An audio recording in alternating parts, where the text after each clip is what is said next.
Hello friends, welcome to விஜித்யாக்ஸ். இன்றைக்கி நம்ம பருப்பு உருண்டை குழம்பு செய்ய போகிறோம். இந்த மெத்தடில் செஞ்சிங்கன்னா கரையவே கரையாது, முழுசாக கிடைக்கும். இன்றைக்கி நான் 4 கிலோ போல் கடலை பருப்பு ஊற வச்சுருக்கேன். இது கூட பச்சரிசிலாம் போடுவாங்க, எதுவுமே போட வேண்டாம். ஜஸ்ட் நீங்கள் வெறும் கடலை பருப்பு மட்டும் ஊற வச்சுக்கோங்க. கையளவுக்கு கருவேப்பிலை இதை போட்டு அரைக்கும் பொழுது உருண்டை குழம்பு நமக்கு ஒரு லைட் க்ரீனில் கிடைக்கும். இரும்பு சத்தம் அதிகமாக கிடைக்கும்.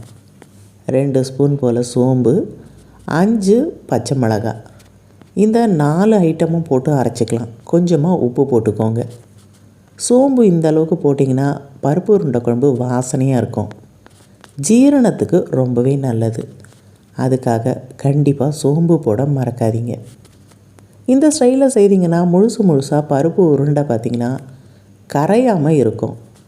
சிலர் என்ன பண்ணுவாங்க, இந்த உருண்டைகளை பிடிச்சி குழம்பு கொதிக்கும் பொழுது போடுவாங்க. பாதி பார்த்திங்கன்னா குழம்பு கரைஞ்சி போயிடும், பாதி தான் நிற்கும். எப்பயுமே ஒரு 2 ஸ்பூன் இந்த மாதிரி பருப்பு எடுத்து வச்சுக்கோங்க.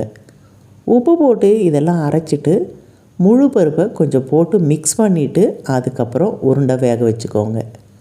அப்போ தான் நமக்கு சாப்பிடும் பொழுது நடுவில் முழுசாக பருப்பு பார்த்திங்கன்னா வெந்திருக்கும்.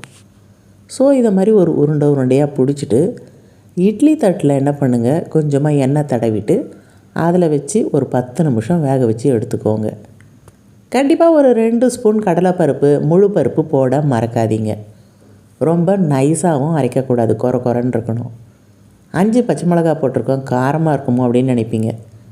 இந்த உருண்டை நமக்கு இந்த அளவுக்கு மிளகாய் போட்டால் தான் டேஸ்ட்டு பார்த்திங்கன்னா சூப்பராக இருக்கும். நிறைய பேர் சொல்லுவாங்க பருப்பு உருண்டை குழம்பு வைக்கிறோம், ஆனால் குழம்பு கொதித்த உடனே இந்த உருண்டை போட்ட உடனே வெந்து பார்த்திங்கன்னா கரைஞ்சி போயிடுது, அப்படியே வடகரி மாதிரி ஆகிடுது, முழுசாக உருண்டை கிடைக்க மாட்டுது அப்படின்றாங்க. அவங்களுக்காக தான் இந்த டிப்ஸை சொல்கிறது. ஜஸ்ட் ஒரு 10 நிமிஷம் வேக வச்சு எடுத்துட்டிங்கன்னா அழுத்தி பார்த்திங்கன்னா பூ போல் இருக்கும். ரொம்ப நேரம் வேகக்கூடாது, ஜஸ்ட் ஒரு 3/4 வேக்காடு அந்தளவுக்கு வெந்தால் போதும். எடுத்துகிட்டு தொட்டு பார்த்தோன்னா நமக்கு சாஃப்டாக இருக்கும். அப்போ தான் குழம்புல போடும்போது அந்த குழம்போட காரம் பார்த்திங்கன்னா ஏறும். சைடில் வெந்துகிட்டே இருக்கும் பொழுது கொஞ்சமாக நல்லெண்ணெய் போட்டுக்கோங்க. நல்லெண்ணெய் போடும்போது பருப்பு உருண்டை குழம்பு டேஸ்ட்டாக இருக்கும். காய்கறிகள் இல்லாத நாட்களில் இதை மாதிரி கடலை பருப்பு நம்ம சுடுதண்ணியில் ஊற வச்சுட்டு டக்குன்னு இது மாதிரி அரைச்சி நம்ம ஒரு குழம்பு பண்ணோன்னா டேஸ்ட்டாகவும் இருக்கும். அதே சமயத்தில் நமக்கு மூக்கடலை இருக்குது பாருங்கள், கருப்பு மூக்கடலை, வெள்ளை மூக்கடலை, எதுவாக இருந்தாலும் இதே மாதிரி அரைச்சிட்டு அவிச்சிட்டு அதில் நீங்கள் இந்த மாதிரி பருப்பு உருண்டை குழம்பு செய்து பாருங்கள்.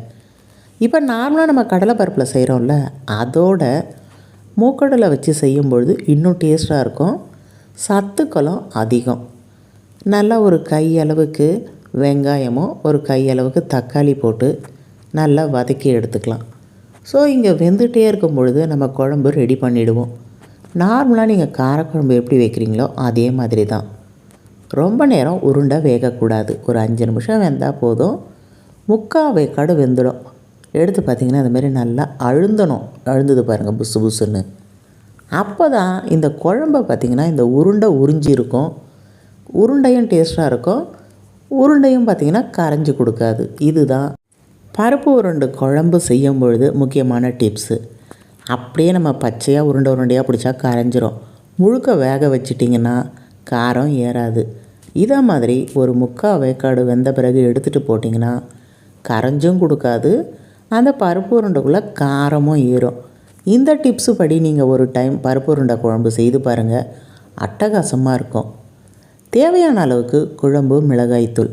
ஸோ உங்கள் வீட்டில் எந்த அளவுக்கு காரம் போடுவீங்களோ அந்தளவுக்கு குழம்பு மிளகாய்த்தூள், மஞ்சள் தூள், உப்பு இதை மட்டும் போட்டு நல்லா ஒரு கொதி விட்டு எடுத்துக்கோங்க. புளி எலுமிச்சம்பழம் அளவுக்கு கரைச்சி எடுத்துக்கோங்க.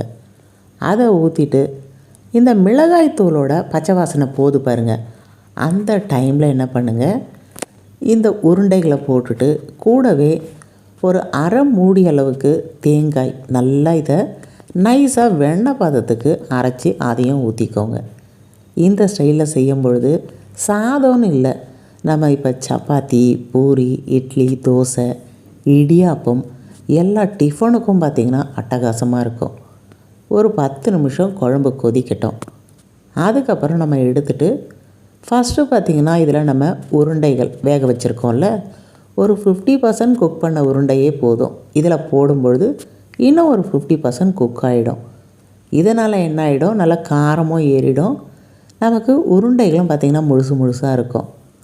ஸோ இதில் காரம் ஏறி 2 நிமிஷம் கழித்து நைஸாக அரைச்சி வச்சுருக்க தேங்காய், சோம்பு, கொஞ்சம் சோம்பு போட்டு அரைச்சிக்கோங்க. அடுத்தது தேவையான அளவுக்கு புளி ஊற்றிக்கோங்க. புளி ரொம்ப ஊற்றினாலும் டேஸ்ட்டு நமக்கு நல்லா இருக்காது. ஸோ தேவையான அளவு ஊற்றிக்கோங்க. இதில் நான் சோம்பு போட்டு அரைச்சிருக்கேன். இதில் சோம்பு வாசனை நமக்கு உருண்டையிலையும் இருக்கும். இப்போ இந்த குழம்புல அரைச்சி போடும்போது அதுலேயும் இருக்கும். கண்டிப்பாக நீங்கள் பருப்பு வகைகள் சேர்க்கும் பொழுது சோம்பு நிறைய போட்டிங்கன்னா ஜீரணத்துக்கு நல்லது. அதே டைமில் வாசனையும் பார்த்திங்கன்னா நமக்கு ஒரு நான்வெஜ் குழம்பு வைக்கும்பொழுது என்ன ஸ்மெல் கிடைக்குமோ அதே மாதிரி கிடைக்கும். ஸோ நீங்கள் இது எத்தனையோ வகையில் பருப்பு உருண்டை குழம்பு சாப்பிட்ருப்பீங்க. இந்த ஸ்டைலில் செய்து பாருங்கள், அட்டகாசமான சுவையில் இருக்கும். கரையாத பருப்பு உருண்டை குழம்பு இதை கேட்ட மாலான்ற சப்ஸ்கிரைபருக்காக இதை நான் டெடிகேட் பண்ணுறேன். மாலா மேடம் போலவே உங்களுக்கும் எதனா டிப்ஸ் வேணும் அப்படின்னும்பொழுது கமெண்ட்ஸில் சொல்லுங்கள்.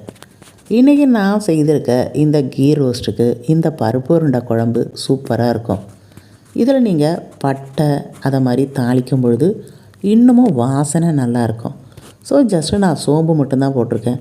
உங்களுக்கு இந்த பட்டை பிரிஞ்சி இலை ஸ்மெல் பிடிச்சிருக்குன்னும் பொழுது கண்டிப்பாக அதை போட்டு தாளித்தாலும் டேஸ்ட் இன்னும் சூப்பராக இருக்கும். இந்த வீடியோ உங்களுக்கு ரொம்ப பிடிச்சிருந்ததுன்னா சப்ஸ்கிரைப் பண்ண மறக்காதீங்க. அடுத்த பதிவில் சந்திப்போம்.